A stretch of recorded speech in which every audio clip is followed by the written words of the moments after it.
This is Get UNSTUCK Podcast, a podcast for entrepreneurs who prioritize their life first, business second. I'm Mutita Panmook, your host, who dedicates my life to designing and building a business that supports lifestyle. We will learn together from entrepreneurs around the world how they overcome their life challenges, their business obstacles, and yet still get unstuck from the hamster wheel of burying themselves into their business. Because time is the number one commodity in the world that you cannot get back once it's gone. So let's shorten the learning curve and see how can we prioritize better. Let's get unstuck.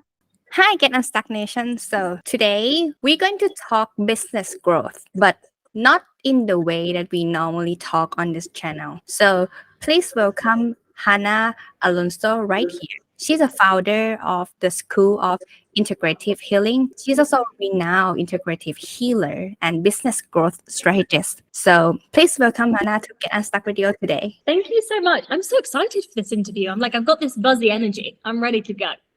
Okay.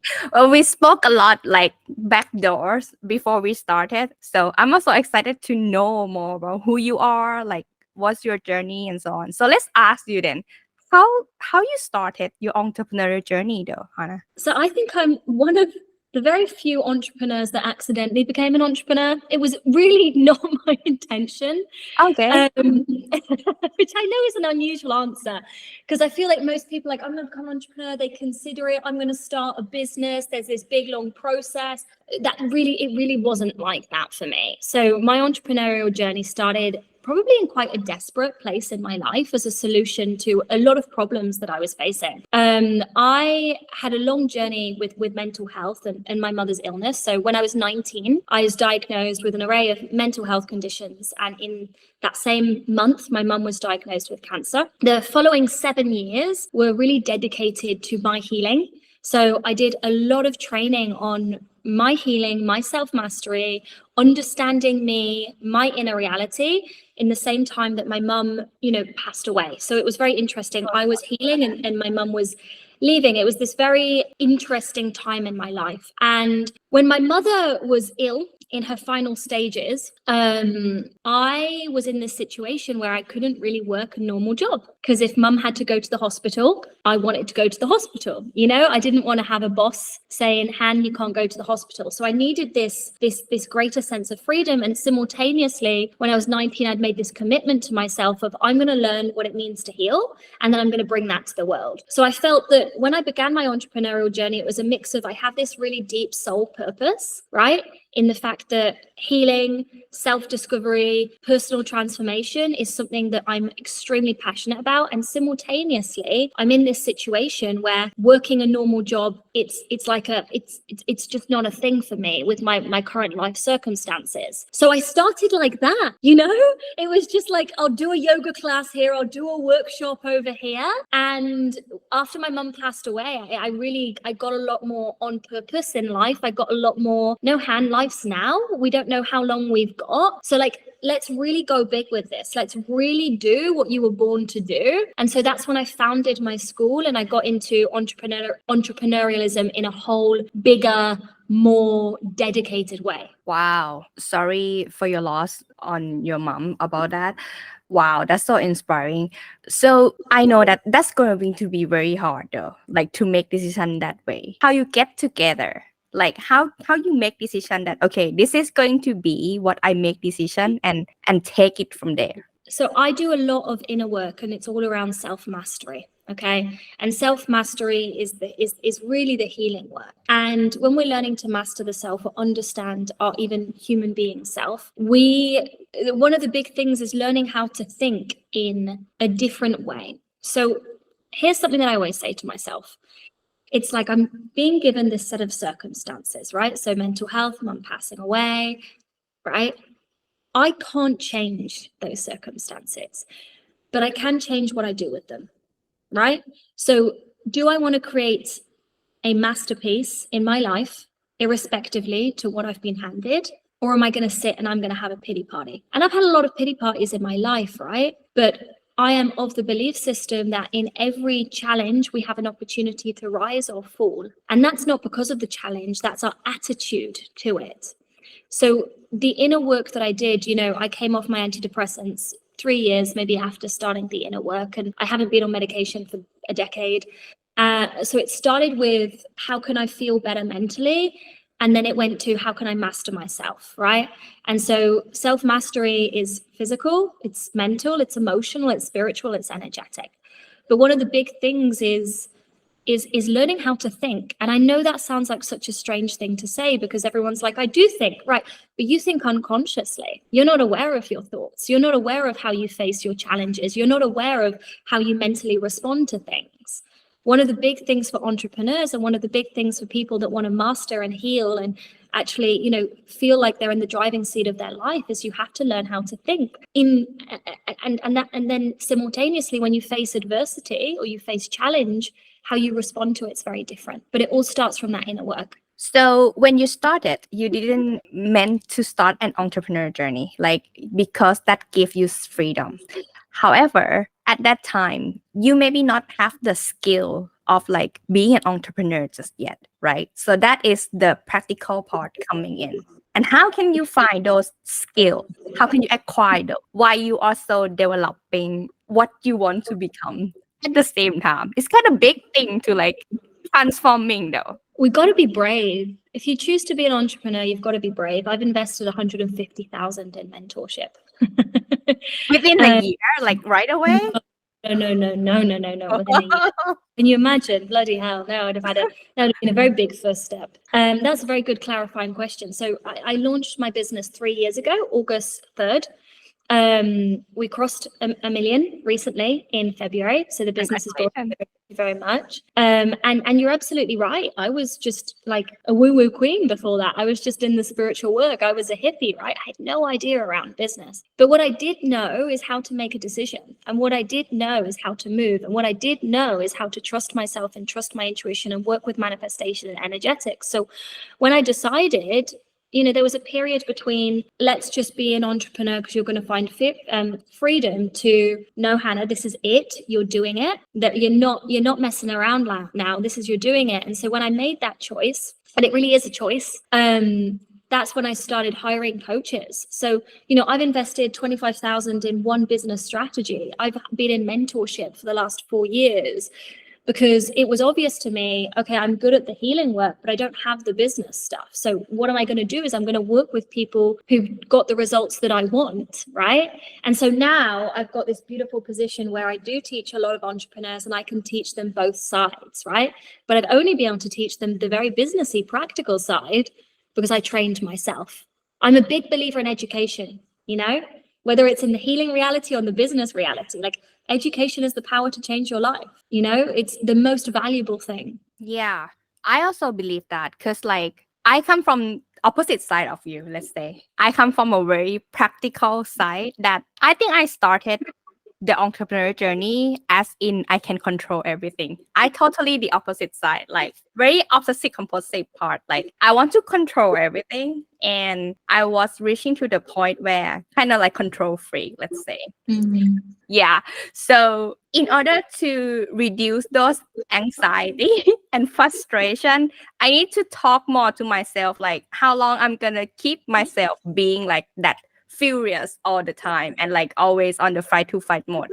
But I believe many of my colleagues and like anyone who listening to here like understand where I'm coming from. Like if you work a lot, like very workaholic for a very long time, like that's very prone to be, right? So I was talking to you like offline that working internally also very important, but not many people talk about doing it both at the same time. So can you share about like the stages of like this transformation to have a growth in the business? So I love this question, okay? Because we do always tend to have both of these camps of people. We have the super business people that are just like hard work, like elbow grease, let's like push, let's get this result. And then we have people that are very, very spiritual, and very often in the spiritual community, we see like a rejection of money and business. And for me, I'm like, no guys, business is spiritual. No guys, let's have both. come on, let's be spiritual. Let's be super emotionally in tune to ourselves. Let's do the inner work and make a lot of money and have very successful businesses, right?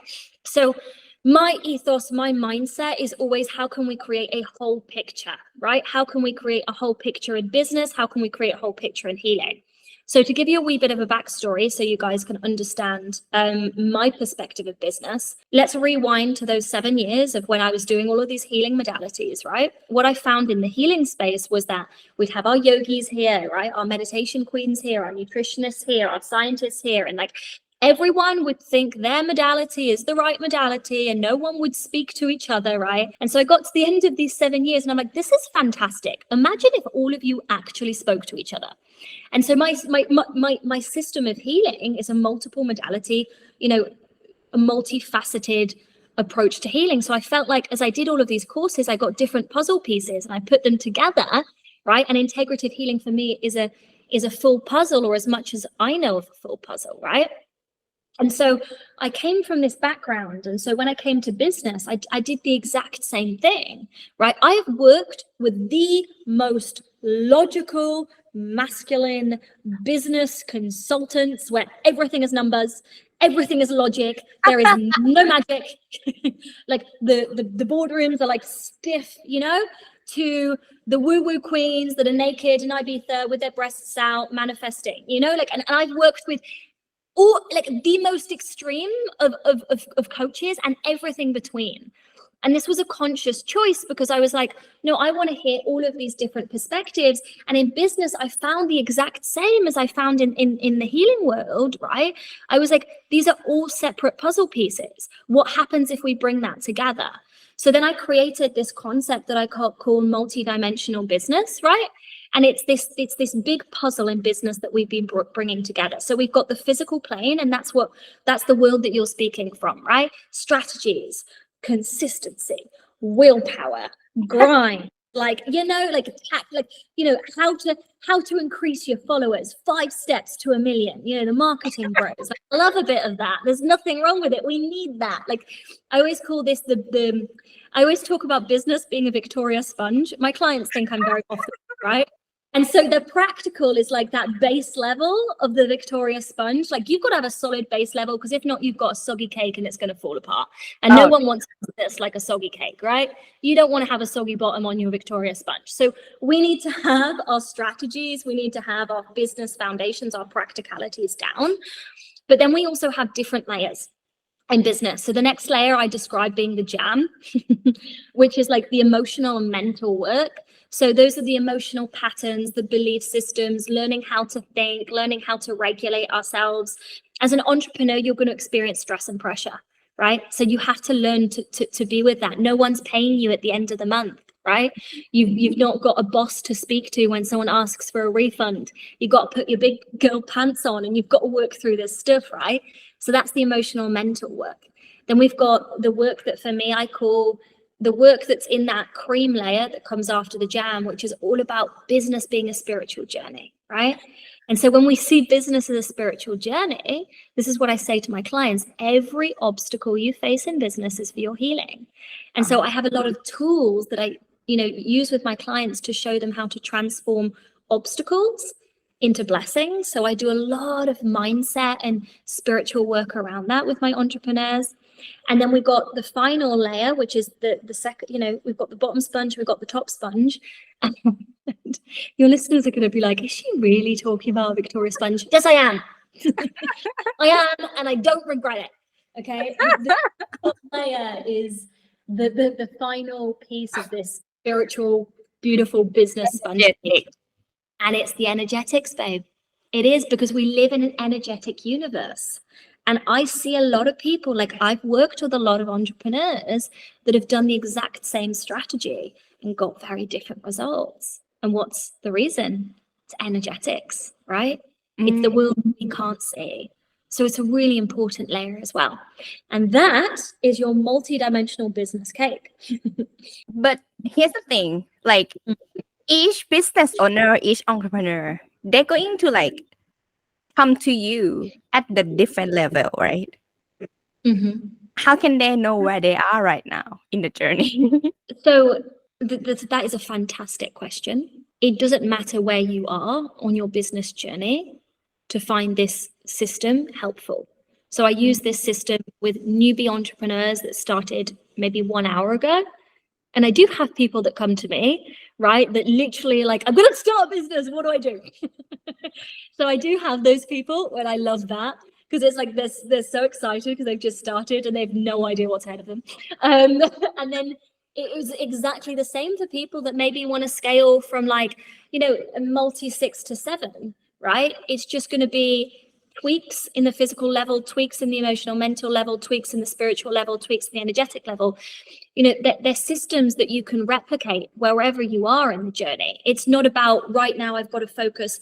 That's actually such a fantastic question, because we've just done a live event in my community and someone spoke to this.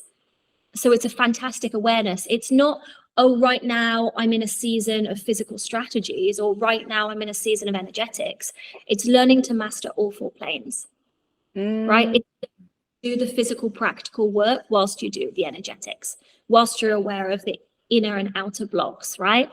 Whilst you're able to transform obstacles into blessings. And this is why I talk about mastery. So this is another question that I'm just curious. When you do self-mastery, right, you focus on yourself, but there will be, come back to control question. I love it. Give it to me. I'm a Virgo. I understand wanting to control. What are you a Virgo? Control question. No, I'm just laughing at myself.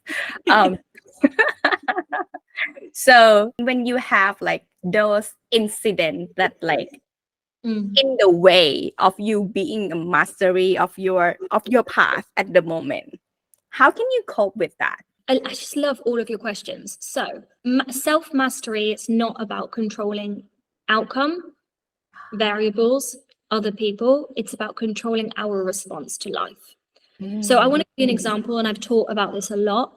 When we cross the €1 million line, I always say dollar, but I don't earn in dollars, I earn in euros. So when we cross the €1 million line in February, I thought, oh, everyone's going to be so happy for me. I was wrong.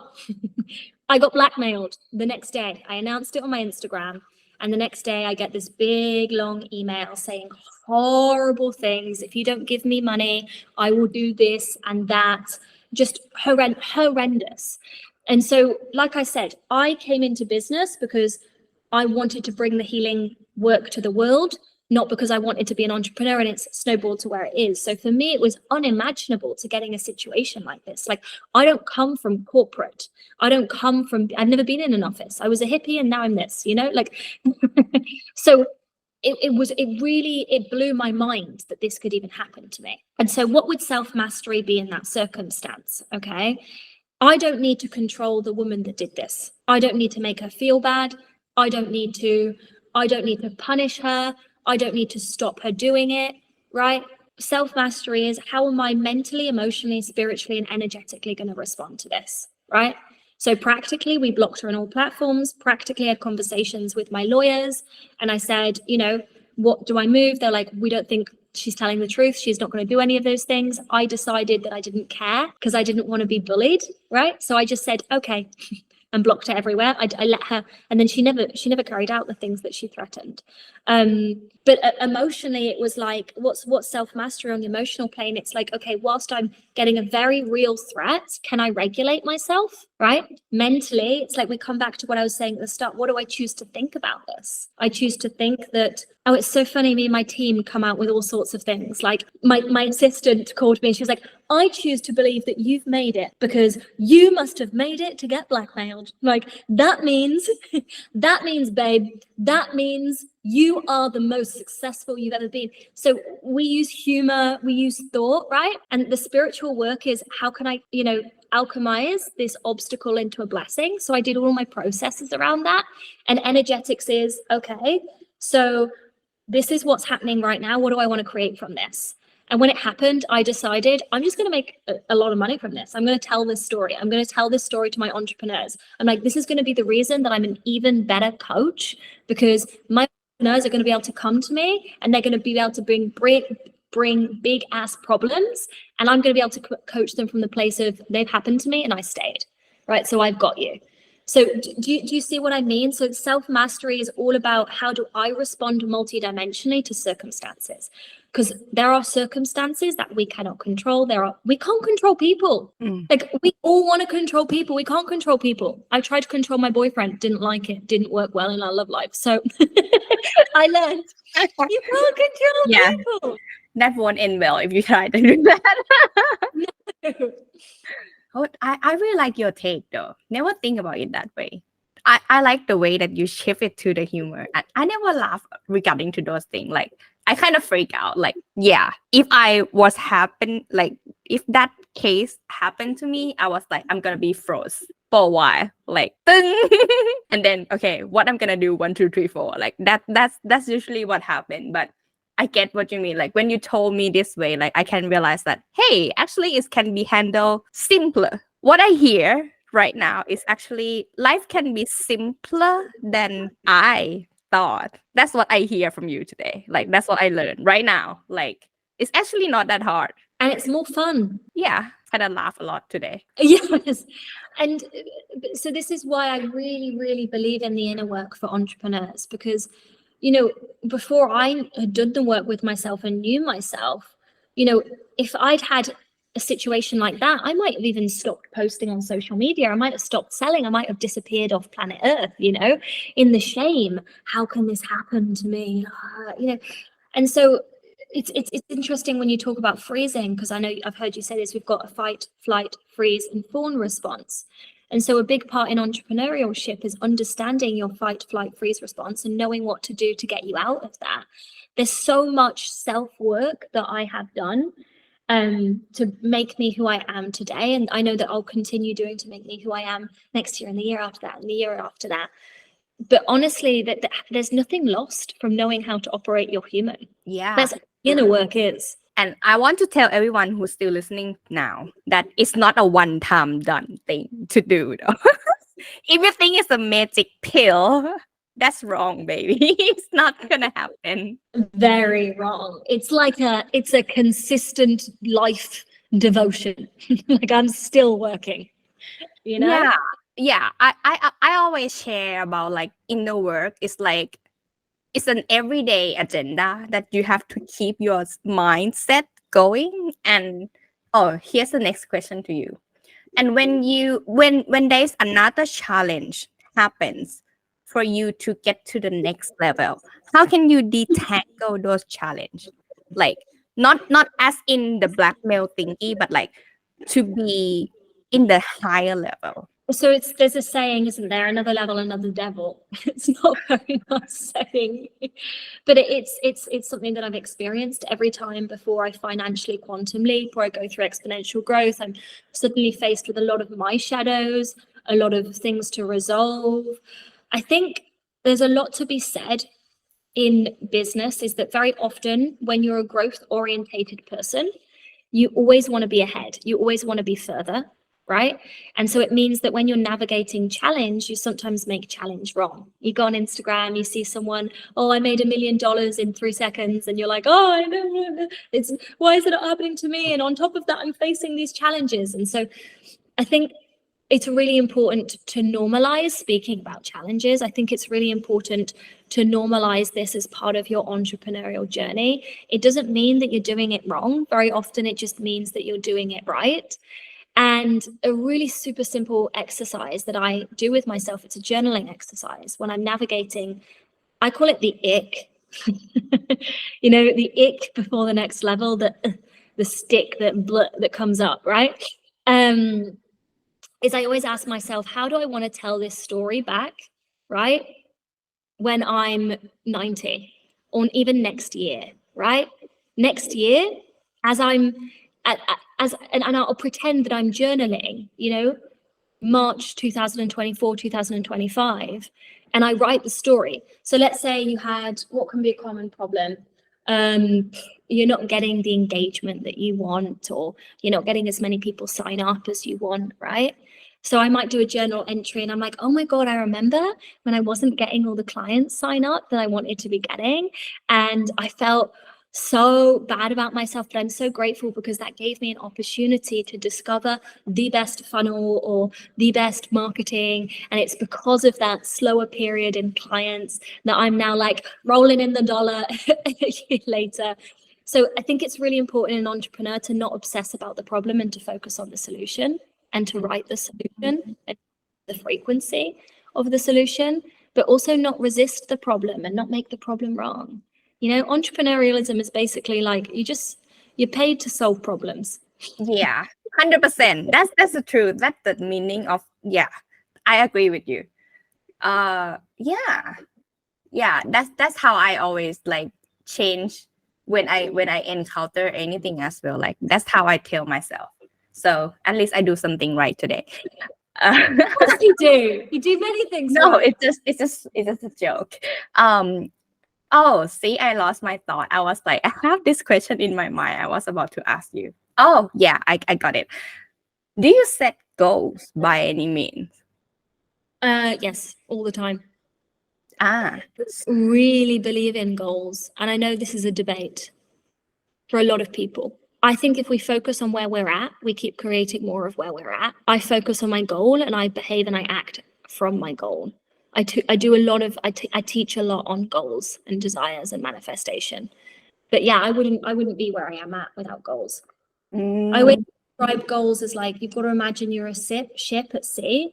Without a goal, what does the ship do? It's just going to go in like loop-de-loops, you know? It's just like, it's aimless, it's flailing. You give it a goal and it doesn't have to be hugely specific and it doesn't have to have a timeline. I don't put timelines on my goals, but right. So that's really helpful for me because if not, I get into like entrepreneur pressure, which I don't vibe with. But you know, a ship at sea, lost, that for me is an entrepreneur without a goal. It's like you're aimless, you don't know where you're going, you don't know where you've got no greater context to make decisions, right? Whereas when you've got a goal, it doesn't matter if you're going to go through a storm, it doesn't matter if you're going to go through a beautiful day, but at least you know where you're going and you've got a far greater likelihood at arriving than a ship that's just kind of aimlessly swish-swashing around the sea. So yeah, I really believe in goals. yeah, because many people that like from the spiritual part, they are so living in the present and it's so hard. Like I'm just very honest, it's so hard to talk with them. I think it's bollocks. I don't know if I'm allowed to say that. Am I allowed to be that honest? You can tell that I'm English. You need a goal. You need to have a vision if you want to create anything. And this is what I really feel that I bring to people, because I think people have got a misconception of what spirituality is. Everything that I teach is grounded spirituality. It's extraordinarily practical. I'm not going to tell you, oh, just yeah. It's practical. Let's make spirituality grounded. I understand what you mean. Here's the thing. I'm like, it's so funny that I kind of like encounter. I just realized that there are many belief in the spiritual community that it depends on who you are going to believe or listen to. Like when I growing up, like I have been in this entrepreneurial journey for 7 years as well. So I have been shift, like I try though. Doesn't mean I don't try. Like go for plant-based. Like I do like touch this and those, but like some I'm not really along with. Some I can understand. Some they have like, okay, this is like makes sense. And I have a Buddhist background. So at some part I get it, you know, like, but then I actually think that if it makes sense, it would be very easy to follow. Like it would be very logical, and then wouldn't have any argument to like, oh, that's why. It's just like this shift, this click, that like if you told me again, oh, and I can do that, and oh, I see the result just actually like right away. I just have to keep doing that so I can like up level myself. Like what do you say, self mastery. It's really can be simple. Yeah, that is the right word today. Simpler. Simple is the right word. Yeah, I think that there's so many worldviews. And what I always ask myself is this belief system useful or helpful? Right? And so, for example, in a lot of spiritual communities, you see that money is demonized. I'm like, is it spiritual or helpful? No. Why is it not useful or helpful? Because the fact is we live in a world where money is not optional. So is me deciding that I'm suddenly against money, is that actually helpful and useful for me to create impact, to support my family, to pay my team? No, it's not. So I think it's so personal what we believe. And I'm not here to ever tell anyone what's wrong or right, but I am here to get and ask people to be discerning, right? When you hear a belief system, when you hear a worldview, ask yourself, if I believe this, where am I going to be in 10 years? If I believe this, where am I going to be in 20 years? Is that helpful? Is that useful? And then you have permission, right? If it's a no, to go, okay, thank you. I think, the Buddha said is a lot of people give you a lot of gifts, but you get to decide whether you say yes or no to them. And the gifts are people's belief systems and projections. It depends on the cultural as well. So that could be a tricky question. But you can choose to change your mind. Yeah, I agree. Has a belief system. Yeah, I agree. Like, yeah, I agree with whatever you say. Like, I have no argument regarding to whatever you say at all. Like, I agree. So, because when you believe on this thing, it would also reflect on how you act. And that is actually how you being, right? And that's so scary. There you go. So the root cause of behavior is belief. That's why it's really important to decondition. So let's speak to this piece about cultures, right? I'm born between two cultures. So I'm Spanish and English, okay? Now, even though these two countries are very close together, culturally, they are extremely different. So as a child, I would spend half my year in England, just a little bit less than half my year in Spain. And I would be astounded to what was culturally appropriate in England was suddenly very rude in Spain. And what was what was really brilliant in Spain was very rude in England. And so as a child, and I really remember contemplating this, I remember thinking this business about wrong and right is absolute, it's bullshit, it's not true. Because depending on whether I'm with my mum in Spain or with my dad in England, there's such different belief systems, such different cultural cues, such different ways of being. And so this was fantastic for me because I was like, well, if nothing is true, what do I choose to believe? Well, if nothing is true and everything is true, depending on whether I choose to believe it, what do I want to believe? And this opened up a whole world for me. My transformation really started when I left the UK and I started traveling because I was then disconnected to my family's worldview as well. That's been a really big thing for me in my business journey of like, do I choose to believe what my family believes? And that can be quite scary and painful to realize the answer is no. Yeah, 100%. This is also a very key thing. Like after you leave the environment that you have been growing up with and explore the world, like totally different viewpoint, there are challenges that happen to your mind. Whether what are you gonna do with it, right? Completely. Yeah, and what you want to be then. Wow, this is so powerful. Yeah.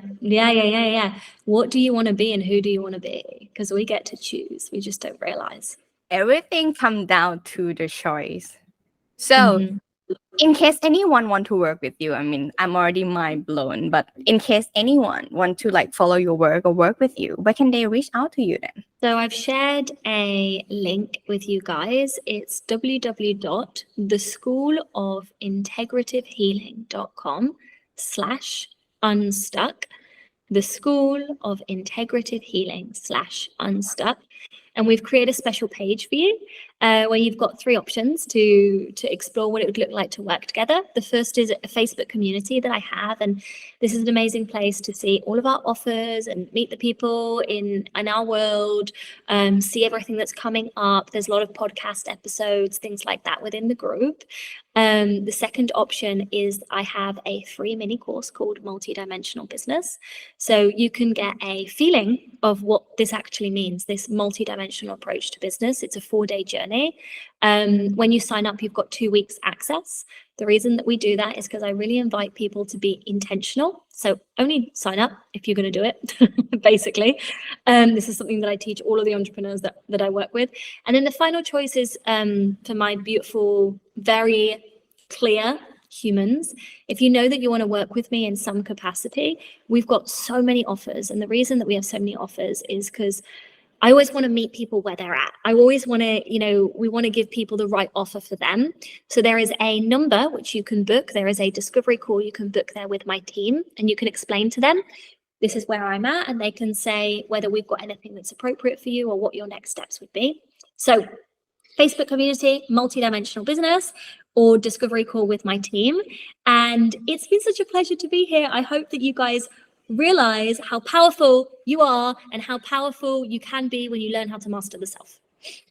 Thank you so much, Hannah, for joining Get Unstuck Radio today. And I'm so mind blown today. And yeah, at least I know for the fact that we can live a simpler life. And yeah, let's get unstuck. I hope this episode inspires you wherever you are in your entrepreneurial journey so that you can have your business that supports your lifestyle. Get a show note at getunstuckmethod.com/podcast. Review what we have learned together today and start implementing right now. See it by yourself. The result of your consistent action are worth it.